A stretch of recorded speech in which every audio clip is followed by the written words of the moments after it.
গরমের ছুটির পর 10ই জুন থেকে ফের খুলছে স্কুল। 3রা জুনের পর স্কুলে যেতে হবে অশিক্ষক কর্মীদের। ভোটের ডিউটি থাকলে অশিক্ষক কর্মীদের ছাড়। ফের খুলছে স্কুল, নির্দেশ স্কুল শিক্ষা দফতরের। শ্রেয়সী গঙ্গোপাধ্যায় আমাদের প্রতিনিধি রয়েছেন আমাদের সঙ্গে। শ্রেয়সী, তাহলে 10ই জুন থেকে আবারও স্কুল খুলে যাচ্ছে এবং নিয়মিত পঠন পাঠনও শুরু হয়ে যাচ্ছে। একেবারে দেখো, তোমাকে যেটা জানিয়ে রাখি যে গরমের ছুটি পরে আগামী 10 তারিখ থেকে রাজ্যের সমস্ত স্কুলগুলোতে পড়াশোনা শুরু হচ্ছে, অর্থাৎ ওই দিন থেকেই কিন্তু ছাত্রছাত্রীরা তারা স্কুলগুলোতে যাবেন।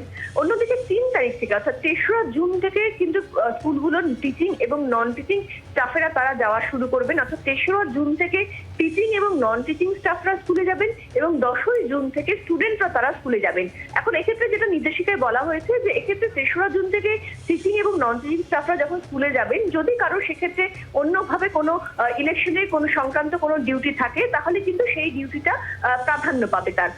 এক্ষেত্রে যেটা বলা হচ্ছে যে এই কদিনে সেক্ষেত্রে স্কুলগুলোকে পড়াশোনার উপযোগী অর্থাৎ ক্লাস করার উপযোগী করে তুলতে হবে এবং তারপরেই কিন্তু 10 তারিখ থেকে ক্লাস শুরু হবে, অর্থাৎ ছাত্রছাত্রীরা ওই দিন থেকে স্কুলে যাবে।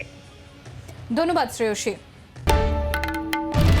বাংলার আওয়াজ, বাঙালির আবেগ, জি 24 ঘন্টা।